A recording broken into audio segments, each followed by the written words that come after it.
of you have ever wanted to volunteer with an organization but didn't feel like you had the time or the money? What if I told you that there are children out there who are fighting for their lives and need your help? Put yourselves in their shoes. According to Loma Linda University's website about our house, which was accessed on April 11, 2012, when a child is stricken with illness, disease, or a life-threatening accident, the pain is felt by the entire family. Along with the hard realities of coping with a serious illness or injury is a devastating combination of fear, confusion, and anger. Medical treatment is often far away from home, meaning both a financial and emotional strain upon the family. I can relate to most of you sitting here today. I did not always know how to go about becoming involved with organizations in my community. I hope to convince all of you sitting here today to become more involved. I will do this by explaining the needs of these families, what the Ronald McDonald House is, what they do, and how you can go about assisting them. I will begin by explaining the needs of these families. According to Terry Kilgore, mother of 3 premature boys, she is quoted by the Ronald McDonald House Charities website, accessed on April 20th, by saying, "Unless you're in this situation, you never take anything for granted. You just never know when it's going to hit close to home." With this in mind, we begin to understand how important it is to donate our money and our time to the house, because this could happen to any of us sitting here today. Imagine this. It costs $5,000 to host a family for 181 nights.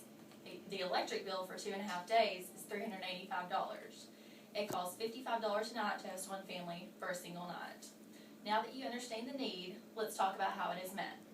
We must donate to keep a roof over these families' heads, along with a warm meal in their stomach. People often forget their basic needs during times like this. There are more than 200 Ronald McDonald houses worldwide. The first house opened in Philly in 1974, thanks to a Philadelphia Eagles player whose daughter had leukemia. The local regional McDonald's manager donated money from Shamrock Shakes. In 2011, the first house opened in Thailand, making it the 309th house worldwide. Also during 2011, Kim Hill, who inspired the first house, passed away at the age of 44. According to the McDonald House Charities website, accessed on April 11, 2012, 4.5 million families a year have the stability and resources they need to help keep their child healthy and happy, all thanks to this organization. Now that we have discussed some statistics, let's talk about what the house does. At each house, families are provided with home-cooked meals, private bedrooms with separate baths, playrooms, laundry facilities, and a sanctuary. A $5 fee is asked for those who can afford it. For families of very sick children, there are family rooms located inside the hospital, which include sleeping rooms, kitchen facilities, and internet access. According to the Ronald McDonald House website, research shows that a family presence in the hospital helps children heal faster and cope better. Staying close by allows parents to better communicate with their child's medical team and improves adherence to complicated treatment plans.